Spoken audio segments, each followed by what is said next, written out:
Next हम बात करते हैं पीएचपी ऑपरेटर्स की। तो आइए जानते हैं सबसे पहले कि ऑपरेटर्स होता क्या है। ऑपरेटर्स आर स्पेशल सिंबल्स जो कि ऑपरेशंस परफॉर्म करते हैं ऑन वेरिएबल्स। सपोज करो हमारे पास एक इक्वेशन है z equals to x plus y. तो यहाँ पर प्लस क्या है, ये यहाँ पर डिनोट करता है ऑपरेटर। ठीक है, तो ऑपरेटर क्या होता है, वेरिएबल्स के बीच जो ऑपरेशंस परफॉर्म करता है। तो यहाँ पर ऑपरेशन कौन सा परफॉर्म हो रहा है, एडिशन का। दो वेरिएबल्स के बीच एडिशन हो रहा है, तो जो प्लस का साइन है, ठीक है, ये क्या है, एक स्पेशल सिंबल। तो इसे हम क्या कहेंगे, ऑपरेटर।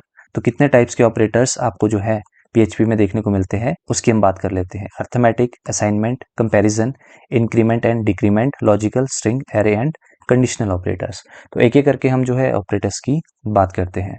तो सबसे पहले आइए जानते हैं अर्थमेटिक ऑपरेटर्स की। इसके एक तो आपको सिंबल पता होने चाहिए और उसका क्या काम होता है वो आपको यहाँ पर पता होना चाहिए। सबसे पहला हमारे पास देखो कौन सा ऑपरेटर है, प्लस। इसका नाम क्या है, एडिशन। इसका काम क्या होता है कि दो ऑपरेंड्स के बीच सम परफॉर्म करना। बाकी लेटर में जब हम एग्जांपल देखेंगे तो आपको और ज्यादा क्लैरिटी आ जाएगी। तो ये है प्लस, माइनस, मल्टीप्लाई और डिवीजन। सिंबल्स आप यहाँ पर देख सकते हैं। ध्यान रखने वाली बात है, दो ऑपरेटर्स, एक तो है डबल स्टार और एक है यहाँ पर परसेंटेज का साइन।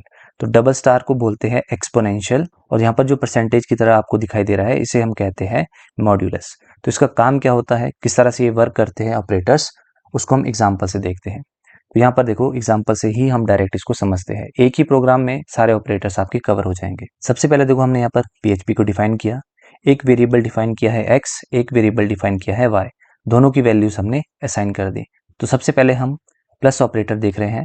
तो यहाँ पर हमने इको स्टेटमेंट यूज किया। उसके बाद हमने यहाँ पर एडिशन, जो कि हमारी एक थ्योरी पार्ट है, वो हमने यहाँ पर यूज किया। उसके बाद देखो दो वेरिएबल्स हम यूज कर रहे हैं। हम क्या कर रहे हैं, एक वेरिएबल को हम दूसरे वेरिएबल के साथ यहाँ पर ऐड करवा रहे हैं। उसके बाद दो वेरिएबल्स जो हमने डिक्लेयर किए हैं, इसके बीच हम जो है सम ऑपरेशन यानी कि एडिशन हम परफॉर्म कर रहे हैं।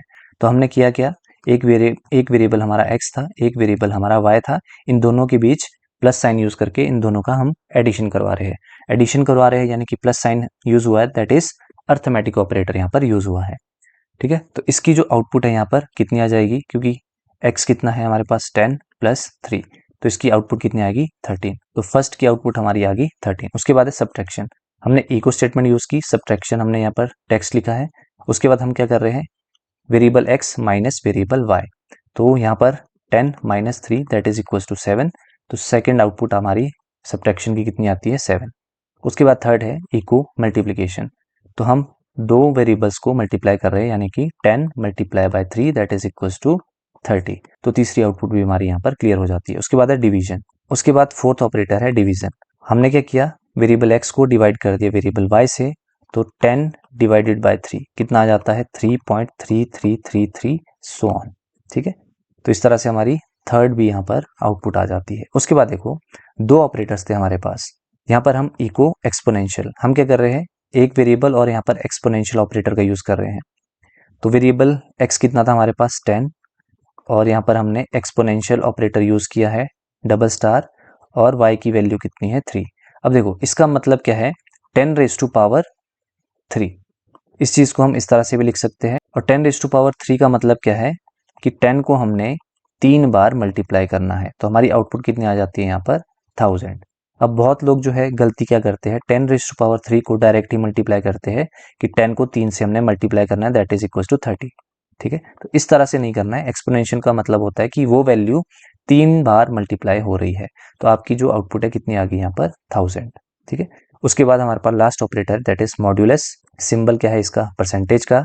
तो हम क्या कर रहे हैं, 10 परसेंटेज 3। इसका नाम क्या है इस ऑपरेटर का, मॉड्यूलस। अब ये जो ऑपरेटर यहाँ पर यूज हुआ है, ये क्या चीज रिटर्न करके देता है, रिमाइंडर। तो जब हम 10 को 3 से डिवाइड करेंगे तो जो हमारे पास रिमाइंडर आएगा वो ये रिटर्न करके दे देगा। तो 10 को जब हम 3 से डिवाइड करेंगे, 3 3 सा 9, रिमाइंडर कितना आ गया 1। तो मॉड्यूलस ऑपरेटर, ध्यान में रखो, मॉड्यूलस ऑपरेटर क्या चीज रिटर्न करता है, रिमाइंडर। तो रिमाइंडर यहाँ पर कितना आ रहा है 1। तो इसने क्या रिटर्न करके दे दिया यहाँ पर 1।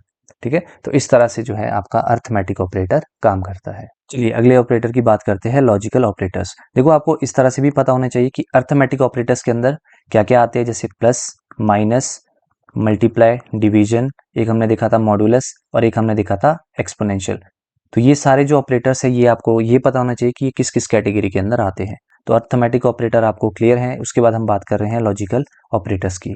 तो लॉजिकल ऑपरेटर्स में क्या क्या ऑपरेटर आते हैं? एंड, और, एक्सऑर, और इस तरह से भी हम सिंबल्स यूज करते हैं। ये लॉजिकल एंड का ऑपरेटर है, ये लॉजिकल और का है, और ये लॉजिकल नॉट का है। तो ऑपरेटर्स आपको पता होने चाहिए कि लॉजिकल ऑपरेटर्स होते कौन कौन से हैं। तो सबसे पहले हम एंड ऑपरेटर की बात करते हैं, बाकी एग्जाम्पल से आपको और ज़्यादा समझ आ जाएगा। देखो, अगर जिसने लॉजिक गेट्स की वीडियो देखी है तो उनके लिए लॉजिकल ऑपरेटर्स कुछ भी नहीं है।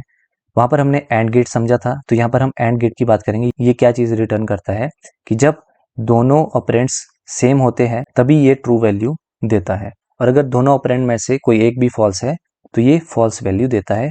जब एग्जाम्पल देखेंगे तो आपको समझ आ जाएगा।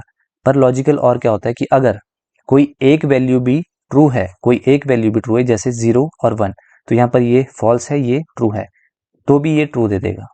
पर एंड के केस में क्या था कि जब दोनों ही ट्रू वैल्यू यानी 1 1 वैल्यू है तो ही ये ट्रू रिटर्न करेगा। तो चलिए एग्जांपल से हम डिस्कस करते हैं। देखो, हमने यहाँ पर एक वेरिएबल लिया है x, एक हमने वेरिएबल y लिया है, उनकी वैल्यू हमने लिया है।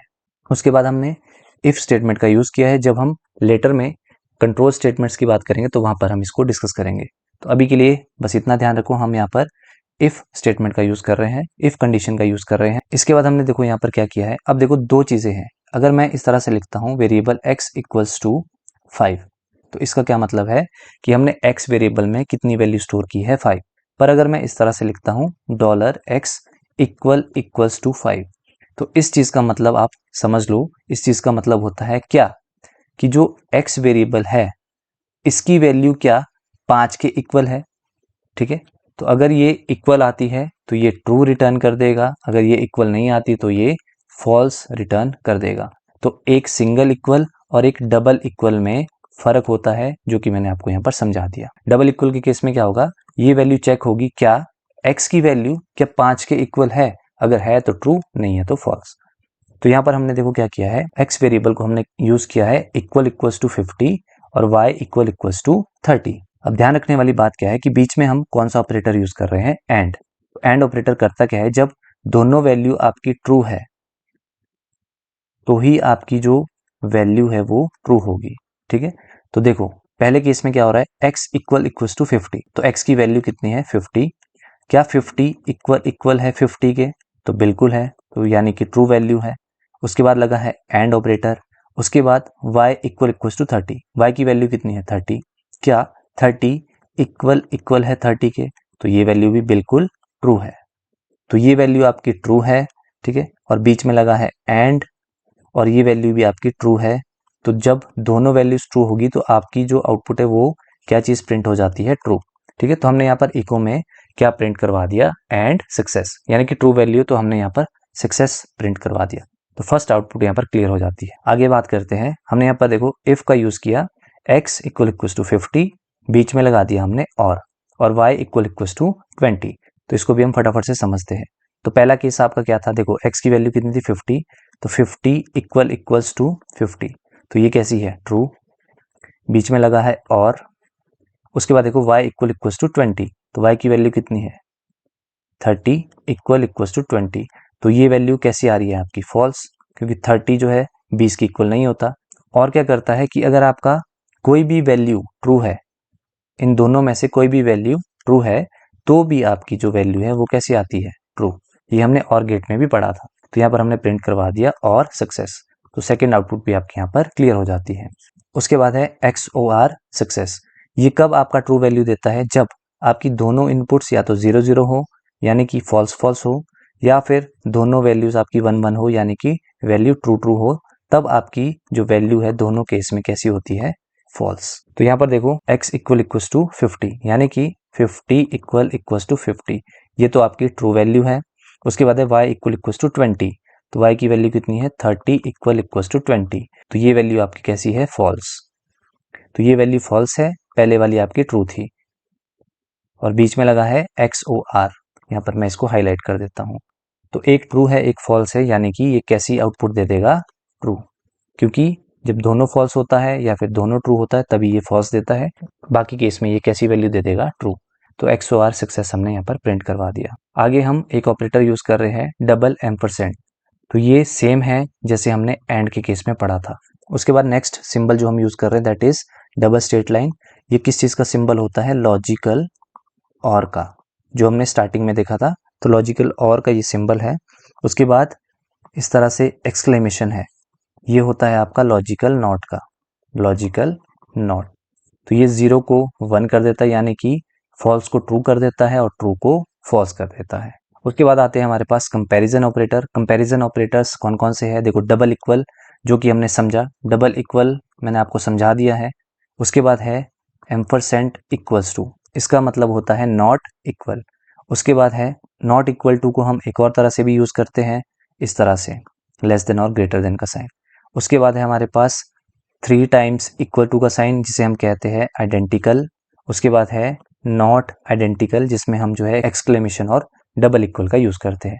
तो ये सारे ऑपरेटर्स आपके क्या है? Comparison operator. उसके बाद कौन कौन से ऑपरेटर्स इसमें आते हैं? Less than, greater than, less than equal, greater than equal. तो एग्जांपल से हम यहाँ पर देखते हैं। देखो, यहाँ पर हमारे पास 3 वेरिएबल्स हैं, ए, बी और सी। यहाँ तक आपको क्लियर है? उसके बाद हम यहाँ पर देखो वेर अंडरस्कोर डंप का यूज कर रहे हैं, जिसकी हमने स्टार्टिंग में बात भी की थी। तो यहाँ पर देखो हम क्या चीज यूज कर रहे हैं। सबसे पहले हमने वेर अंडरस्कोर डंप का यूज किया है। हम यहाँ पर अपना वेरिएबल ए, इसको हम चेक कर रहे हैं equal equals to variable C के साथ। तो यहाँ पर आप जूम करके देख सकते हैं, वेरिएबल ए को हम इक्वल इक्वल के साथ चेक कर रहे हैं वेरिएबल सी के साथ। अब देखो वेरिएबल ए की वैल्यू कितनी है? वेरिएबल ए की वैल्यू है 80। क्या 80 इक्वल इक्वल है वेरिएबल सी? वेरिएबल सी की वैल्यू भी कितनी है? 80। तो ये चीज आपकी कैसी है? ट्रू। और वेर डंप करता क्या है? जो आपका डेटा टाइप होता है, क्योंकि ट्रू और फॉल्स किस तरह के आपके डेटा टाइप है? बूलियन। तो यहाँ पर आप देख सकते हैं इसने ट्रू प्रिंट किया है और साथ में इसका डेटा टाइप क्या है? बूल, यानी कि बूलियन। तो ये यहाँ पर इसने प्रिंट कर दिया। अगला ऑपरेटर हम देखते हैं नॉट इक्वल्स टू। अब यहाँ पर हम नॉट इक्वल्स टू यूज कर रहे हैं। तो वेरिएबल ए की वैल्यू कितनी है? देखो 80, और वेरिएबल बी की वैल्यू कितनी है? 50, और बीच में साइन लगा है नॉट इक्वल का। तो क्या 80 50 के इक्वल है? नहीं है, यानी कि नॉट इक्वल है। तो ये यहाँ पर ट्रू वैल्यू हो जाती है। तो ये यहाँ पर क्या प्रिंट कर देगा? Boolean true value. उसके बाद एक और ऑपरेटर है, ये भी आपका नॉट इक्वल का साइन है। उसके बाद हमारे पास ट्रिपल इक्वल यहाँ पर लगा है। तो ए को हम सी से कंपेयर कर रहे हैं। ए की वैल्यू कितनी है? 80। क्या 80 जो है वो इक्वल है वेरिएबल सी के, दैट इज 80। तो ये यहाँ पर जो है बिल्कुल सही है। तो यानी कि ट्रू वैल्यू प्रिंट हो जाएगी। उसका डेटा टाइप क्या है? बूलियन। ठीक है, इस तरह से आप देख सकते हैं ये लेस देन का है, ये ग्रेटर देन का है, ये लेस देन इक्वल है, ये ग्रेटर देन इक्वल है, ये नॉट इक्वल है। ठीक है, तो इस तरह से आपके जो ऑपरेटर्स है ये काम करते हैं। तो कंपैरिजन ऑपरेटर भी आपका यहाँ पर क्लियर हो जाता है। नेक्स्ट हम बात करते हैं असाइनमेंट ऑपरेटर की। इसमें जो मेन ऑपरेटर्स है that is plus equal, minus equal, multiply equal, division equal और मॉडुलस इक्वल। अब ये जो असाइनमेंट ऑपरेटर किस तरह से काम करता है उसको मैं आपको समझा देता हूँ। देखो, अगर हम इस तरह से लिखते हैं, $x के साथ हमने एक वेरिएबल लिखा है और साथ में हमने प्लस इक्वल यूज किया और यहाँ पर एक वेरिएबल लिया है y। तो इसको हम किस तरह से लिखते हैं? तो ये आप सबसे पहले समझो। इसका क्या मतलब होता है कि हम वेरिएबल x में क्या चीज वैल्यू असाइन कर रहे हैं कि जो y की वैल्यू है वो भी हम x के साथ ऐड कर रहे हैं। तो हम इसको इस तरह से लिखते हैं कि वेरिएबल x में जो हमने y है इसको भी ऐड किया और दोनों का जो सम है वो हमने वेरिएबल x में प्लेस किया है। अगर हम देखो इस तरह से लिखते हैं $x minus equals to $y। तो इसका क्या मतलब है कि $x में हम क्या चीज कर रहे हैं कि हम $x में माइनस कर रहे हैं $y को, और इन दोनों का रिजल्ट जो है वो हम $x में स्टोर कर रहे हैं। ठीक है, तो इस तरह से जो है असाइनमेंट ऑपरेटर आपका काम करता है। तो अगर हम यहाँ पर एग्जाम्पल में देखें, हमने क्या चीज की? हमने वेरिएबल y में एक वैल्यू असाइन की 75, उसके बाद हमने प्रिंट किया है इको y, तो हमारे पास आउटपुट आ गई 75। उसके बाद ध्यान से देखो हमने क्या किया, वेरिएबल y की वैल्यू दे दी 100 और सेकेंड स्टेप पे हम क्या कर रहे हैं, variable y plus equals to 200। तो यहाँ से क्लियरली पता लगता है कि जब हम plus equal, minus equal, multiply equal, divide equal अगर हम यूज करते हैं तो दैट मीन्स असाइनमेंट ऑपरेटर का यहाँ पर यूज हुआ है। तो इसका सीधा सा मतलब क्या है कि जो हमारे पास वेरिएबल y है, ठीक है, इसमें हम क्या वैल्यू असाइन करने वाले हैं? एक तो वेरिएबल y और इसमें हम ऐड करने वाले हैं 200। ठीक है, तो वेरिएबल y की वैल्यू कितनी थी? देखो 100, यहाँ पर आप देख सकते हैं। तो 100 प्लस 200 कितना होता है 300। तो इसकी आउटपुट कितनी आ गई 300। चलिए आगे बात करते हैं। यहाँ पर देखो वेरिएबल y इक्वल्स टू 70 और हम क्या कर रहे हैं वेरिएबल y में माइनस इक्वल्स टू 10। अब इसको हम किस तरह से लिखते हैं, वेरिएबल y इक्वल्स टू हम क्या कर रहे हैं वेरिएबल y में जो -10 है उसको हम असाइन कर रहे हैं। ठीक है, तो देखो y की वैल्यू कितनी थी 70, तो 70 minus 10 that is equals to 60। तो हमारी आउटपुट कितनी आ गई 60। y वेरिएबल की वैल्यू कितनी है 30 और हम क्या कर रहे हैं variable y star equals to 20। इसका मतलब क्या है कि वेरिएबल y में हम क्या चीज़ असाइन कर रहे हैं, वेरिएबल y में हम मल्टीप्लाई कर रहे हैं 20 को। तो वेरिएबल y कितना है आपका 30, तो 30 multiply by 20 that is equals to 600। इसकी आउटपुट कितनी आ गई 600। सिमिलरली दो चीज़ें हैं, ये आप खुद से प्रैक्टिस करो। तो अगर आपको इसमें डाउट आता है तो आप कमेंट कर सकते हैं, तो ये चीज़ भी मैं आपको यहाँ पर कवर करवा दूंगा। तो यहीं पर आपका जो असाइनमेंट ऑपरेटर है वो खत्म होता है। नेक्स्ट ऑपरेटर हमारे पास है इंक्रीमेंट और डिक्रीमेंट ऑपरेटर। तो यहाँ पर हमें जो है 4 ऑपरेटर्स देखने को मिलते हैं। कौन कौन से है, प्लस प्लस, माइनस माइनस, इसे हम कहते क्या है प्री इंक्रीमेंट, प्री डिक्रीमेंट। इसी तरह से प्लस प्लस यानी कि पोस्ट इंक्रीमेंट, यानी कि वेरिएबल के बाद हम यहाँ पर इंक्रीमेंट करते हैं। तो चारों के मतलब क्या है वो हम यहाँ पर समझते हैं। फॉर एग्जाम्पल हमारे पास एक वेरिएबल है x, ठीक है। अब इसी वेरिएबल के साथ अगर हम सबसे पहले प्लस प्लस ऐड कर दें, उसके बाद हम वेरिएबल x को लिखें, तो इसका मतलब क्या है कि ये पहले तो इंक्रीमेंट करेगा, उसके बाद जो आपकी वैल्यू है उसको प्रिंट करेगा। इसके साथ साथ अगर हम इस तरह से लिखते हैं $x प्लस प्लस, तो इसका मतलब क्या है कि वैल्यू पहले प्रिंट होगी, इंक्रीमेंट उसके बाद होगा। तो जब हम एग्जांपल देखेंगे तो आपको ज़्यादा क्लैरिटी आ जाएगी। तो एग्जांपल देखते हैं, हमने वेरिएबल x लिया है, उसकी वैल्यू है 2। उसके बाद हम यहाँ पर देखो इको स्टेटमेंट में प्लस प्लस x वेरिएबल का यूज़ कर रहे हैं। तो इसका मतलब क्या है कि पहले जो वैल्यू है 2 की वो इंक्रीमेंट हो जाएगी, उसके बाद प्रिंट होगी। तो 2 इंक्रीमेंट होकर बनता है 3, 3 वैल्यू आपकी यहाँ पर प्रिंट हो रही है। ठीक है, तो यहाँ पर आप देख सकते हैं 3 वैल्यू और उसके बाद हमने जो स्टेटमेंट लिखी है वो यहाँ पर प्रिंट हो गई। उसके बाद हम अगेन इको का यूज़ कर रहे हैं और वेरिएबल को प्रिंट कर रहे हैं। तो इससे पहले जो इको हमने प्रिंट करवाया था x की वैल्यू इंक्रीमेंट होकर कितनी हो गई थी 3। तो यहाँ पर भी हमारे पास x की वैल्यू कितनी हो जाएगी 3।